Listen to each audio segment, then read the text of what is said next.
ತುಂಬಾ ಜನ ಈ ವೇದಿಕ್ ಲಾಕು ಬಾಳೆ ಎಲೆ ಇದನ್ನ ನೀವು ವಿಡಿಯೋದಲ್ಲಿ ತೋರಿಸಿರಿ, ನಾವು ಕರೆಕ್ಟ್ ಆಗಿ ತೋರಿಸಿಲ್ಲ, ಅದನ್ನ ಮಾಡೋದು ಹೆಂಗೆ ಅಂತ ಕೇಳ್ತಾನೆ ಇರ್ತಾರೆ. ಇವತ್ತು ಅಜಯ್ ಜ್ಞಾಪಿಸ್ದ, ಬನ್ನಿ ತೋರಿಸ್ತೀನಿ ವೇದಿಕ್ ಲಾಕ್ ಮಾಡೋದಂತ. ಹೇಗೆ ಅಂದ್ರೆ, ನಮ್ಮ ಎಲೆ ಇದೆಯಲ್ಲ ಬಲಗಡೆಗೆ ದೊಡ್ಡ ಭಾಗ ಇರಬೇಕು, ಅಂದ್ರೆ ಇದನ್ನ ಬ್ರಹ್ಮ ಭಾಗ ಅಂತಾರೆ.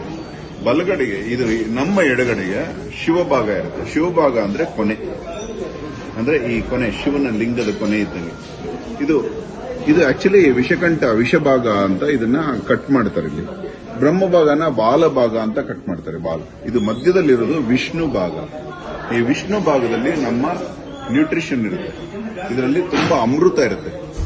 ಹೀಗೆ ಈ ಅಮೃತ ನಮಗೆ ಸೇರ್ಲಿ ಅಂತ ಎಲೆಯಲ್ಲಿ ಈ ಭಾಗದಲ್ಲಿ ಅನ್ನ ತಿಂತೀವಿ. ಆದ್ರೂ ಈ ದೊಡ್ಡ ಭಾಗ ಇದೆಯಲ್ಲ, ಈ ದೊಡ್ಡ ಭಾಗದಲ್ಲಿ ರೈಟ್ ಸೈಡ್ ಬರುತ್ತೆ, ಅಲ್ಲಿ ಈ ಸಾರು ಚೆಲ್ಲಬಾರ್ದು ಅನ್ನೋ ಒಂದು ಭಾವನೆಯಿಂದ ಇದನ್ನ ಒಂದು ತಟ್ಟೆ ಆಕೃತಿ ಮಾಡಬೇಕು ಅಂತ ಈ ವೇದಿಕ್ ಲಾಕ್ ಮಾಡ್ತಾರೆ.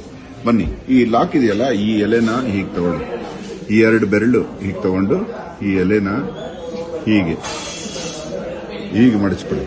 ಈಗ ಜಸ್ಟ್ ಫಸ್ಟ್ ಭಾಗ ಹೀಗೆ ಮಡಚ್ಕೊಂಡು ಹೀಗೆ ಮಾಡಿಕೊಂಡು ಮತ್ತೆ ಇದನ್ನ ಹಿಂದಕ್ಕೆ ಮಡಚಿ ಮತ್ತೆ ಇದನ್ನ ಹಿಂಗ್ ಫೋಲ್ಡ್ ಮಾಡಿ ಈ ಕಡೆಯಿಂದ ಓಪನ್ ಮಾಡ್ಕೊಳ್ಳಿ. ನೋಡಿ, ಲಾಕ್ ಆಯ್ತು. ಇದು ವೇದಿಕ್ ಲಾಕ್. ತುಂಬಾ ಚೆನ್ನಾಗಿದೆ ನೋಡಿ. ಅಂದ್ರೆ ಆ ಕಾಲದಲ್ಲಿ ಎಲೆಗಳಲ್ಲಿ ತಿನ್ನುವಾಗ ಎಲೆನ ತಟ್ಟೆ ತರ ಮಾಡ್ಕೊಳ್ಳಕ್ಕೆ ಇದನ್ನ ಬಳಸ್ತಾ ಇದ್ರು. ಎಷ್ಟು ಚೆನ್ನಾಗಿ ಈ ಕಡೆ ಮಾಡಿ ತೋರಿಸ್ತೀನಿ. ಹೀಗೆ ಮಡಚ್ಕೊಳ್ಳಿ. ಫಸ್ಟ್ ಹೀಗೆ ಮಡಚ್ಕೊಂಡು ಇದು ಈ ಕೊನೆ ಹಿಂಗೆ ಶಾರ್ಪ್ ಆಗಬೇಕು. ಮಡಚ್ಕೊಂಡು ಹೀಗೆ ಮಾಡಿ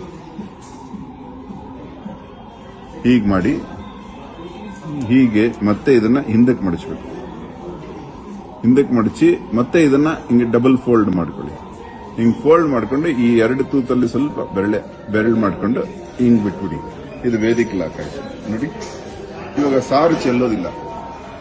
ಇದನ್ನ ಈ ಸರಿ ನೀವೆಲ್ಲ ಕಲಿತೀರಿ ಅನ್ನೋ ಒಂದು ಭಾವನೆಯಿಂದ ಹೇಳ್ತಾ ಇದ್ದೀನಿ. ಎಲೆಯ ಮಹಿಮೆ ಹೇಳಿದೆ. ಬಾಳೆಯ ಎಲೆ ತುಂಬಾ ಶ್ರೇಷ್ಠ. ಧನ್ಯವಾದ. ಅಹೋರಾತ್ರ.